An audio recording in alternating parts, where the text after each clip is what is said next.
Donc, pour introduire, tout le monde sait que les avancées en classification des parasites leishmaniens ont permis de comprendre les relations évolutives entre les espèces.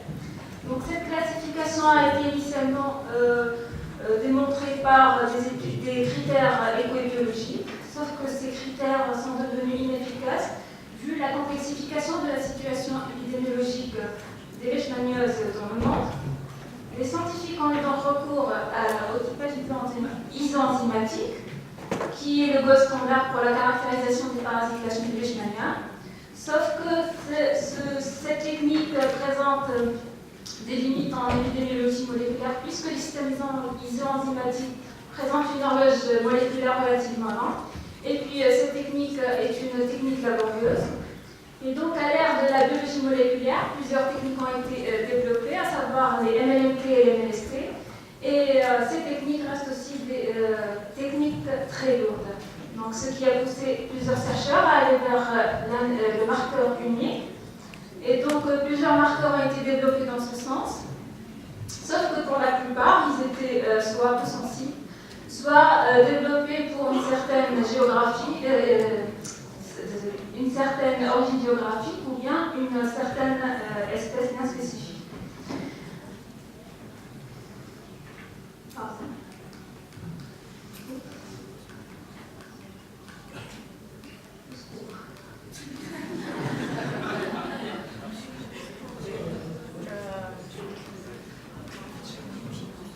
Donc, d'où la nécessité de développer de nouveaux marqueurs moléculaires qui seraient capables de caractériser le parasite leishmanien et en même temps pour les études d'épidémiologie moléculaire et leishmanienne.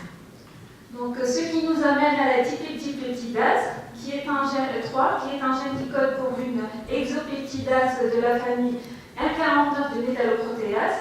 Donc, la protéine paraît être nécessaire pour le parasite leishmanien, puisqu'elle joue un rôle majeur dans la nutrition de ce dernier, par son activité de dépolymérisation des polypeptides en peptides plus petits en acides aminés. Donc ce gène reste très peu étudié, donc on s'est proposé d'effectuer une caractérisation bioinformatique et moléculaire de ce gène et de tester son intérêt dans la différenciation taxonomique ainsi que l'évolution des parasites leishmaniens dans son monde, afin de développer un nouveau marqueur moléculaire pour les études épidémiologiques des leishmanieuses. Donc, nous avons donc opté pour la stratégie suivante, qui s'articule en 5 parties, à savoir une analyse in silico, une PCR-RTP, une analyse des séquences, une analyse statistique des séquences, et enfin une analyse cytogénétique. Donc, l'analyse in silico nous a permis de montrer que le gène de la DPP3 est un gène unique. Il est situé au niveau du chromosome 5 du génome leishmanien. Il est de taille de 2040 paires de base. Chez So leishmania, il est de taille de 471 paires de base. Par contre, il est absent chez les trypanosomes. Donc, nous avons extrait les différentes séquences disponibles dans la database TriTri. Et l'alignement de ces séquences nous a permis d'identifier une région, c'est notre cible au niveau du gène. Donc, qui est une cible assez polymorphe avec des sites d'amorçage conservés. L'identification des sites de restriction a été effectuée au niveau des sites polymorphes de la région du gène et selon son pouvoir d'identifier les différentes espèces du parasite, mais également selon la simplicité du profil qu'elle engendre.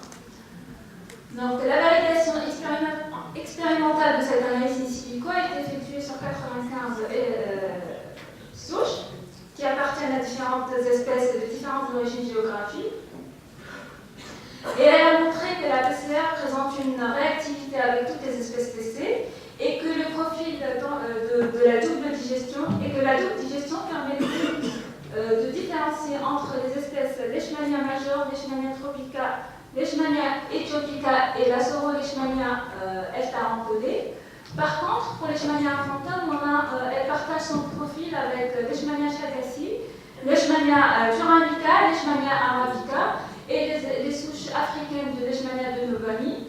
Cependant, les souches indiennes de Novani avait un profil qui est différent. Donc, d'où l'intérêt de notre marqueur pour la différenciation taxonomique des espèces leishmaniennes dans son genre. Pour l'intérêt phylogénétique, il a été mis en évidence grâce à une analyse de séquences qui a été effectuée sur 73 séquences. Donc, l'alignement montré ici, donc, nous avons les lignes grises qui montrent les sites conservés du gène, alors que les points colorés sont les sites polymorphes.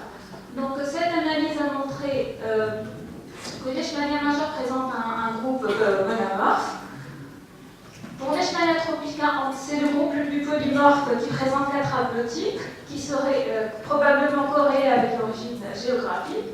Par contre, nous avons un groupe monomorphe pour le complexe Donovani avec des Donovani indiennes qui se distinguent par un haplotype particulier avec la présence de ces deux sites polymorphes.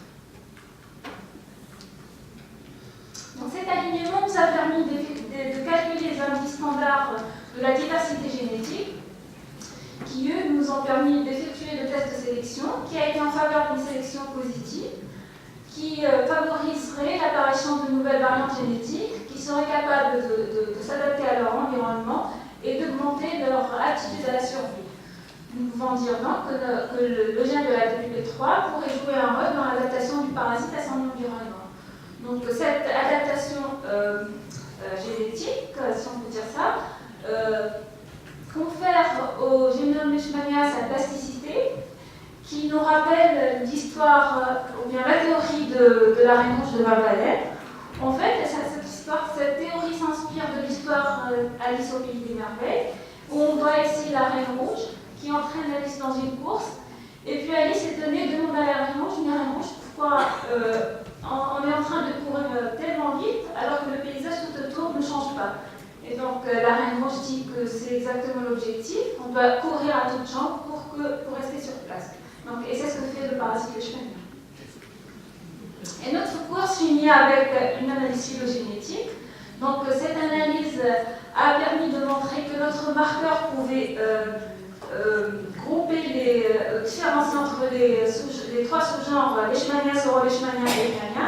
Il a également permis de clusteriser des espèces, de faire des clusterisations selon les espèces et voire même selon l'origine géographique, comme a été observé chez Leishmania tropica. Pour conclure, nous pouvons dire que le gène DPP3 est un gène intéressant pour les investigations des biologies moléculaires de leishmaniose, tendanciellement surtout. Par contre, il va falloir tester plus de souches, surtout celles qui sont sous-représentées dans notre étude, afin de confirmer la corrélation de certains SNPs avec l'origine géographique. Enfin, il serait intéressant d'élaborer un tracking scheme qui pourrait différencier entre Leishmania radical, Leishmania turanica et le complexe de Donovani.